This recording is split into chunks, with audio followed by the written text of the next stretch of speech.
Hey church, welcome to Frontline Community Church Podcast. My name is Cody Mahaffey and I'm the Connections and Group Pastor here at Frontline in Grand Rapids, Michigan. So our mission here is simple: to see 0 people unchanged by Jesus. So whether you've been following Jesus your whole life or your journey has just begun, we hope that this message will help draw you near to the person of Jesus. Be challenged and encouraged by his word and be moved to action. We hope these next few moments are a blessing to you and equip you to see who God really is and who you really are in him. Amen. Thank you, Janeth. Hey, everybody.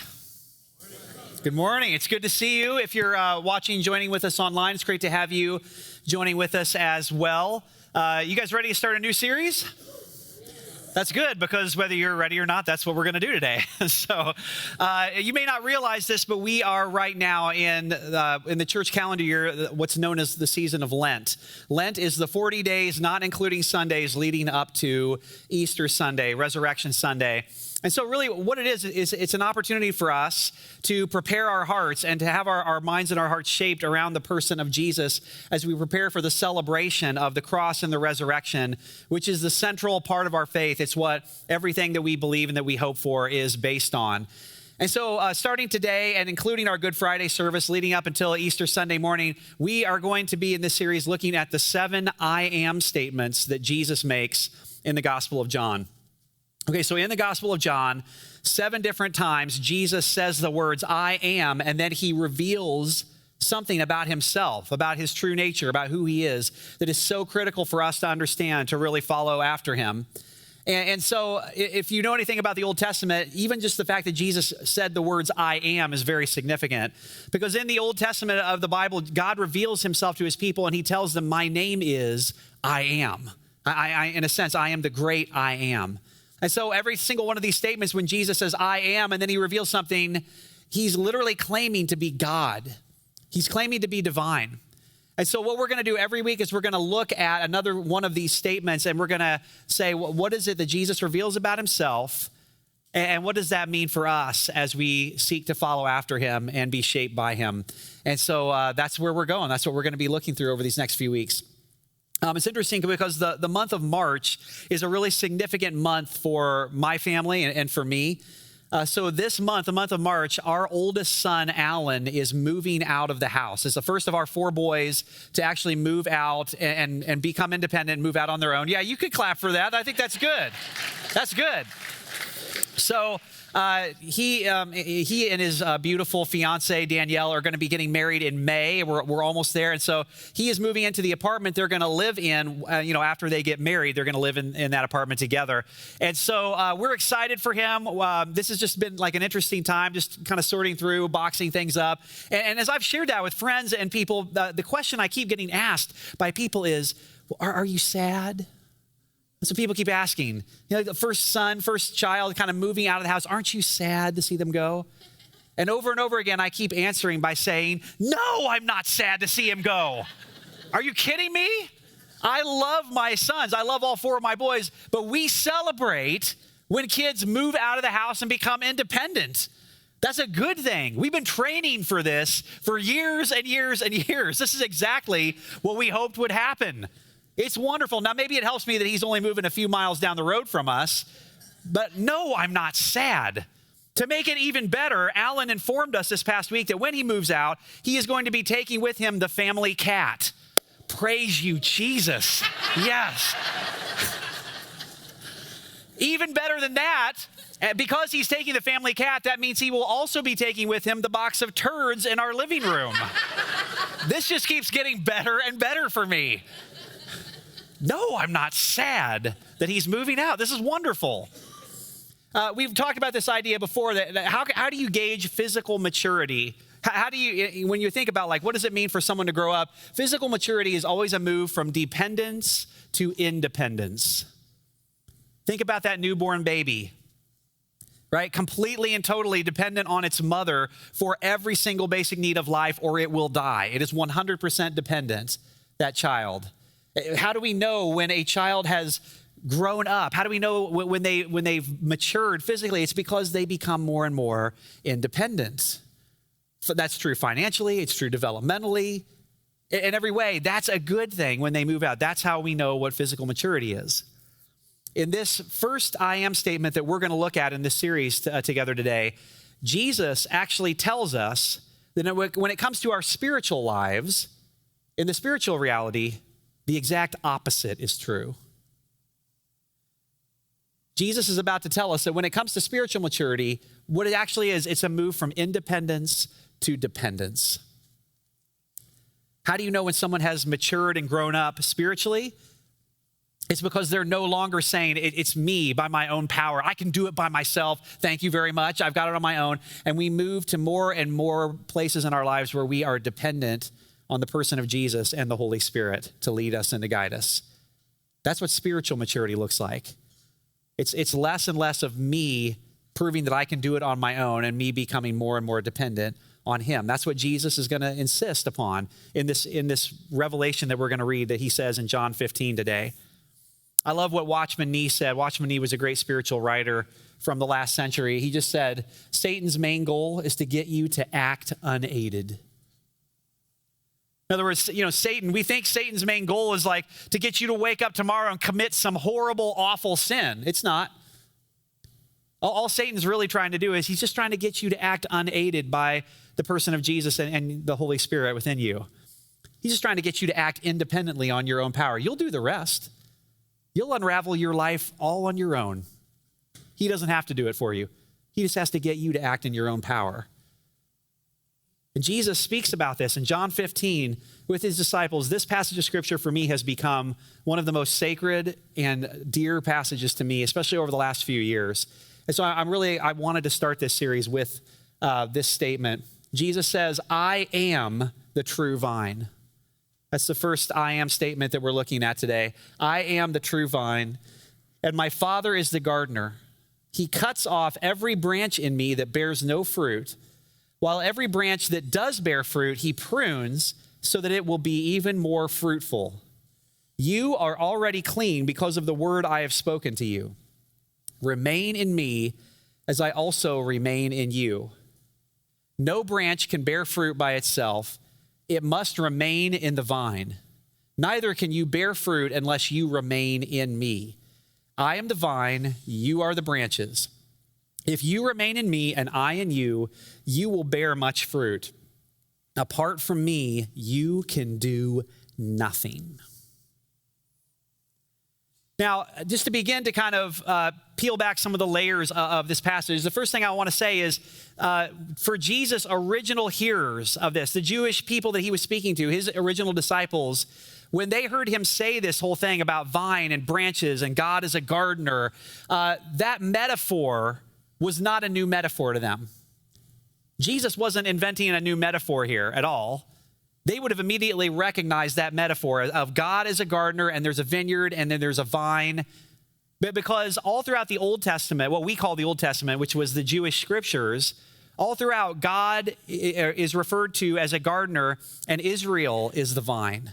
And God is tending the vine. A great example of this is Isaiah chapter 5, verses 1 through 7. That's literally called the Song of the Vineyard. It begins, the prophet Isaiah begins, I will sing a song of a fruitful vineyard. And basically it's this depiction of God metaphorically gardening, and he's caring for this vine. The vine is Israel, and he cares for the vine. He tends to it. He does everything he can to help it be fruitful, and then God is discouraged. He's frustrated because the vine doesn't produce any fruit.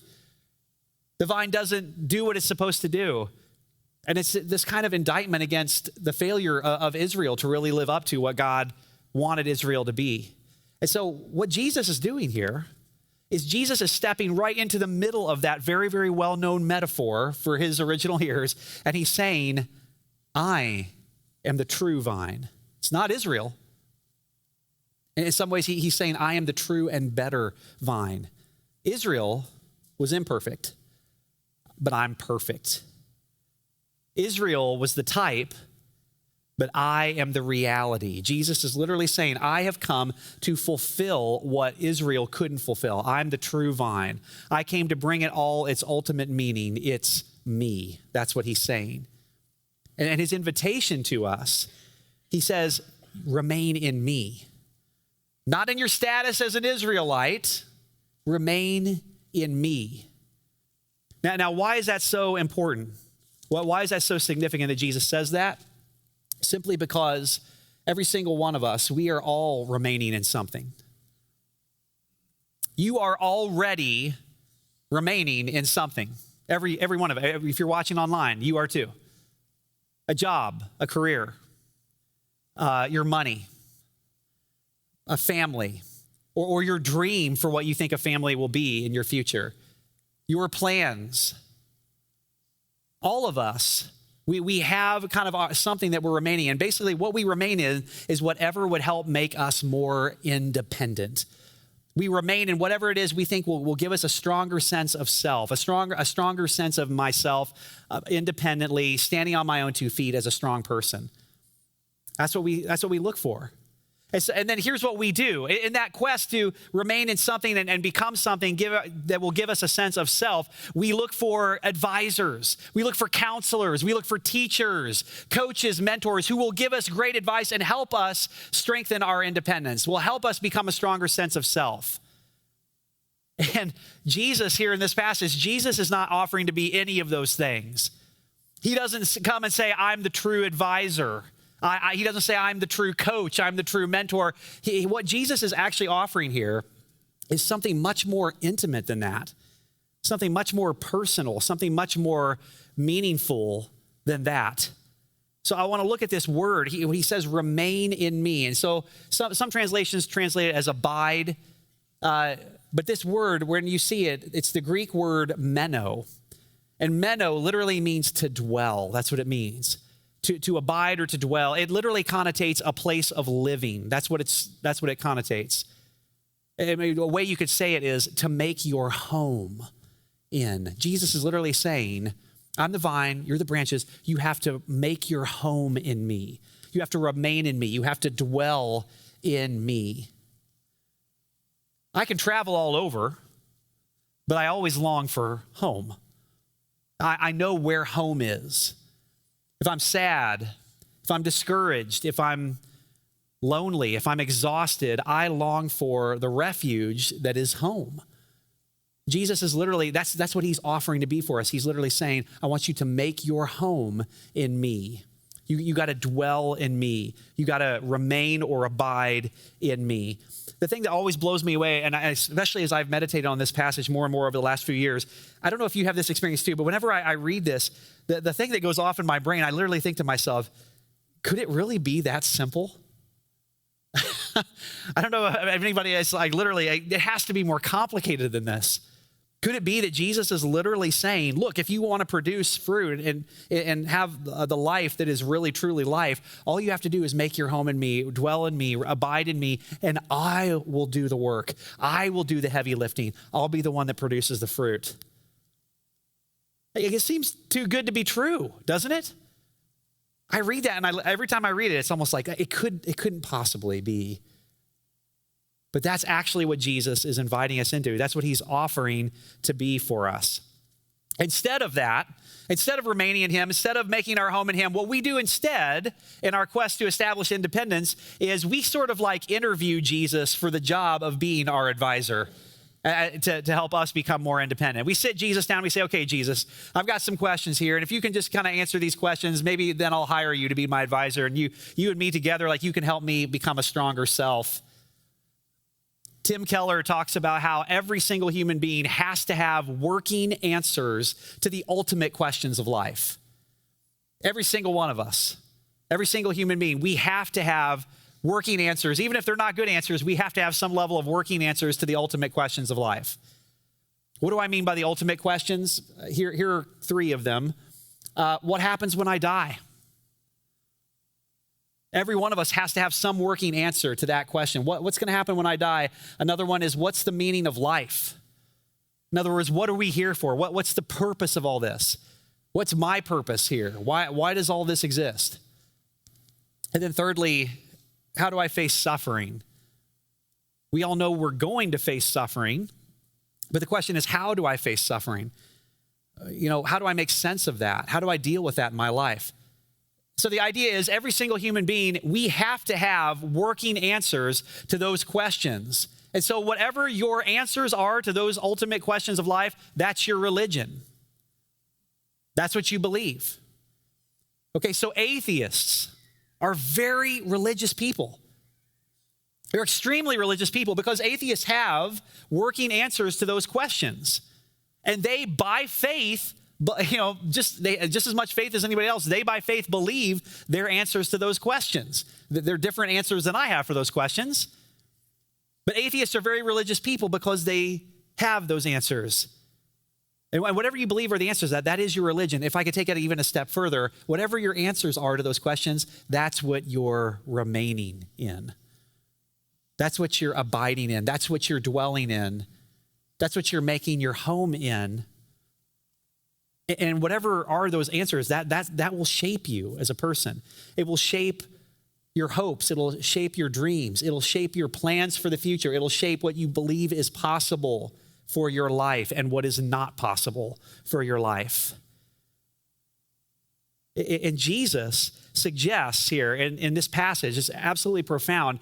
He suggests that the answers to those ultimate questions are not found in logical explanations or dissertations or statements. He's literally saying the answers to those questions are found in a person. Me. He says, I am the answers to those questions. It's me. You have to remain in me. That's the invitation. And so the question is then, how do we do that? What does it mean to remain? What does it mean to dwell and to make our home in Jesus, in our relationship with him? And so I just want to look at just three. This is not meant to be exhaustive. There's so much in this passage in John 15 that there's way more than we could ever cover in one sermon from this statement. But just three ideas here. To remain or abide or make your home in Jesus, there's three things that we have to accept. We have to come to this place in our lives where we just accept these three things if we're going to remain in the person of Jesus. The first one is this. We have to come to this place where we accept that remaining is my only option for a full life. Remaining is my only option for a full life. Now, we understand, don't we, that there are different levels of being alive, right? Plants are alive, aren't they? Like those trees out there, they look dead, but some point here in the next month, I hope, stuff is going to start to happen. Things are going to start to bloom, and we're going to realize like, oh, those plants were alive. They're still alive, right? So plants are alive, but we would say human beings are alive at a different level. Humans have maybe like a higher level of life than plants, right? You know how I know we believe that? Because if a human being suffers a traumatic brain injury, then they are reduced basically they're still alive, but they're reduced to the level of a plant life. And so what we literally call them, we say, well, that person, they are a vegetable, right? They're in a vegetative state. What we're recognizing is they're alive, but they're basically functioning kind of at the life of a plant level. They're not functioning at the optimum level that a human being is supposed to live at. So there are different levels for life. There's plants, there's animals, there's humans. What Jesus is saying here in this passage is there's actually something even higher than human life, than the human experience. He's saying there's abiding life in me. Remaining in me is the only way to have a full life. In fact, a few chapters before this in John 10, Jesus says, I have come that you might have life and life to the full. You can be alive, but not fully alive. I've come that you can experience full life. And the only way we experience the fullest life is in remaining, abiding in the person of Jesus. We have to come to this place where we accept that remaining is my only option if I want to have the fullest kind of life you can possibly have. That independent life, making a strong sense of myself, that's a lesser life than living in life in Christ. Secondly, we have to accept that remaining is my only option for advancing the kingdom. Remaining is my only option for advancing the kingdom. We just read it there in verse 4, didn't we? Jesus says, apart from me, you can do nothing. Apart from me, you can get some stuff done. Like, if you just work really hard, if you just try to be a really good person and do some good things, you'll get some stuff done. It'll be okay. He doesn't even say that. He literally says, If apart from me, you are just spinning your wheels in the mud. You're going nowhere. You can do nothing. There's nothing good that you can do on your own power, on your own strength. So the invitation from Jesus is literally that you have to remain in me. You have to make your home in me and fix your gaze on me. And then I'm the one who will produce the fruit in your life. Your job isn't to produce the fruit. Your job isn't to advance the kingdom. Your job is to remain, to dwell, to abide in me. And I'll be the one who does the fruit through you, through your life. Well, what this means, if you really understand it, is if I'm not remaining in Jesus, if I'm not resting in the person of Jesus, then I am working even when I'm trying to rest. Even my rest isn't real rest. It isn't full rest. If I'm not remaining in Jesus, if I'm not resting in him, then even when I try to work, or even when I try to rest, I'm not resting. I'm actually working. And the inverse of that is true as well. If I am remaining in Jesus, if I am resting in him, then I am resting even when I'm working. Yes, it's true that we need to rest from our work, but it's also true that there is a work that only comes from our rest. Jesus says, apart from me, you can do nothing. Unless I'm working out of my rest, my ultimate abiding relationship in Jesus, there's nothing good coming out of my life. But this is what we have to accept if we want to really remain in Jesus, that these things are true. And then, thirdly, Jesus says to remain, we must accept that remaining requires allowing God to cut off anything in me that bears no fruit. There it is. You knew we were going to get to it eventually, didn't you? That's the part of this passage that nobody likes. The word is prune. I don't know if you caught it there. And it says that God is the gardener. And so what God does is he comes along when we're remaining in Jesus. What he does is the gardener comes along and he cuts off, he prunes anything in us that is not fruitful so that we can become more fruitful. A pruning is when you cut like something off of a plant, a living thing, that's basically draining the life of the plant and keeping it from being fruitful and keeping it from being productive. And so God does that in our lives. I would just ask you, is it possible that right now you're in a season of pruning? Maybe it's a job. Maybe it's some plans you had for where you thought life was going, and suddenly, boom, it all got cut off. And you're frustrated with God. Maybe it was a relationship that got pruned out of your life. Are you in a season right now where you're actually, sometimes we don't realize we're actually fighting against a pruning that God is trying to do in our lives. We're wrestling with him. We're fighting with him, trying to keep him from cutting something off in our life. And what he's doing it for, he's not doing it to hurt us. He's doing it to help us. He's doing it to help us grow. Do you know the difference?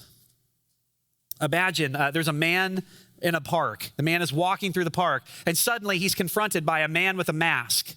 The man has a knife. The man cuts him and then takes all of his money. So they rush the man to the hospital, and there in the hospital, they determine that he needs surgery in order to fix the damage that's been done. And so there in the operating room, he is confronted by a man with a mask. The man has a knife. The man cuts him, and then the man takes all of his money.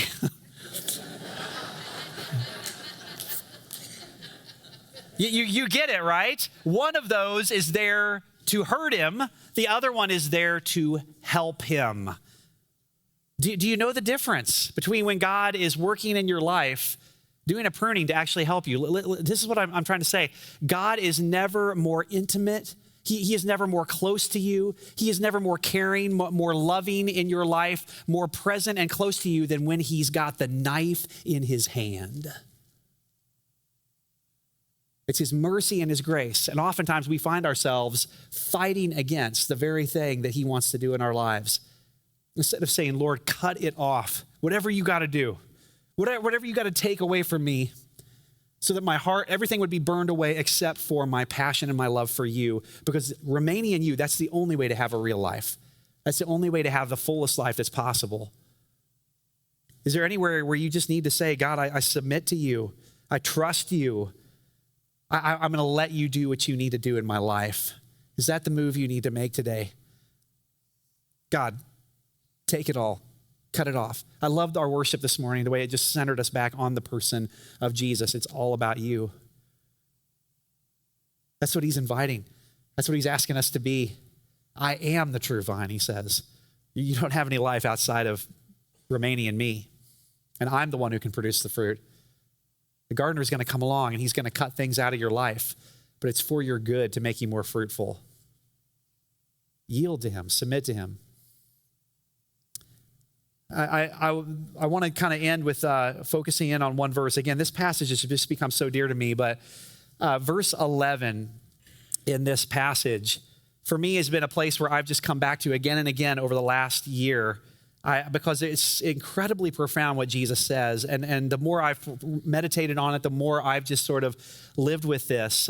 This verse to me is just so incredibly powerful because Jesus does something we're about to see here. In verse 11, he actually tells us why he's telling us this. Okay, with the other 7 I am statements, he doesn't necessarily tell us why he's telling us this. With this one, Jesus actually tells us, here's why I'm telling you this. Here's why you need to know this. And what he says is so incredibly profound if we can get it.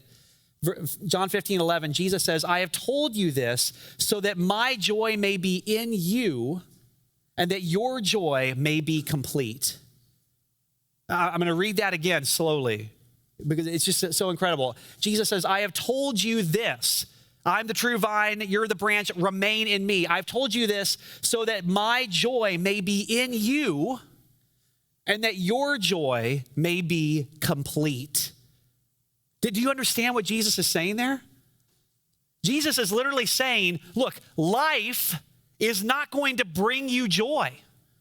Stop going around your life expecting life to bring you joy and getting disappointed when life doesn't bring you joy. Life is not going to bring you joy. Jesus says, remain in me, and then I will give you my joy, and then you can take my joy into whatever you face in this life. That's good news. That's real hope. The month of March is a big month for us and for me personally, not just because my son is moving out of the house, but also because March is scan time again. So every 6 months, I go in for these full body CT scans to determine whether or not the cancer is still in remission. And so every time we get to this, this point on the calendar, I go through what I can only describe as scanxiety. It's this weird anxiety. I wish I was more spiritual in this. I wish it didn't affect me. But I have to find myself coming back and remaining in my relationship with Jesus in a fresh way every 6 months. I was reflecting this past week on something that happened in 2021 when I went through chemotherapy in 2021. And I was just remembering, I remember this one day I went in for my treatment. And the way it works is you sit in this chair for hours while you get this treatment, and there's a nurse that's assigned to you. And it's one nurse. It's the same person that's assigned to you, for the whole day. And so this nurse was assigned to me, and because you're there for the whole day, as you sit there in this chair and they pour toxic waste into your veins, you get to talking to this person who's checking on you, making sure you're okay, and so you get to kind of know their life. And so this particular nurse, she was having a really rough time in life. Like there's some stuff happening with her kids. She was just carrying some really heavy burdens, and you could tell. And then to make matters worse, that particular day, the chemo drugs got delivered late. So if you don't know, they have to actually mix the chemo drugs the morning of and send it over to the cancer center. And so whatever happened, they didn't get there. And so that put everything behind. Everything's off schedule. And so she's already stressed out, my nurse, and now she's getting more and more angry, more and more frustrated, more and more impatient. She's just upset, angry. And so what I started doing is every time she'd come over to me, I just started joking around with her. I just started trying to joke with her because what am I going to do? I'm just sitting here for all day, whether I like it or not, in this chair, right? And so I just kept joking with her. And finally, I guess I was kind of annoying her at some point because finally she turns to me and she just goes, "What are you so happy about?" And my response, I said to her, "What are you so unhappy about? You don't even have cancer." And thankfully she laughed. And that sort of opened this door and this window, and I got to share with her why I'm happy. Not Why, and even more importantly, why I'm joyful, why I have joy. Where does that come from? I got to talk about my relationship with Jesus. You see it? It's possible to be sick and to be actually living a fuller life, a better life, a higher level of life than those who are well. Inversely, it's possible to be well and living a worse life, a lesser life than those who are sick. You want to know the secret? Come here, I'll tell you the secret. Come in here if you're watching online. The secret is it all matters where you are building your home, where you're dwelling, where you're abiding. Is it the person of Jesus or is it your own independence? Stop expecting life to bring you joy. Life is not going to bring you joy. Doesn't say that anywhere in the Bible. Remain in Jesus. He will give you his joy, and then you can bring his joy into whatever you face in this life, and that is real life. That is real hope. That will not disappoint you. Remain in him. We hope this message encouraged you to know who God is and who you are in him. If you want to take a next step, visit frontlinegr.com/next. We look forward to connecting with you there, and we'll see you back here next week.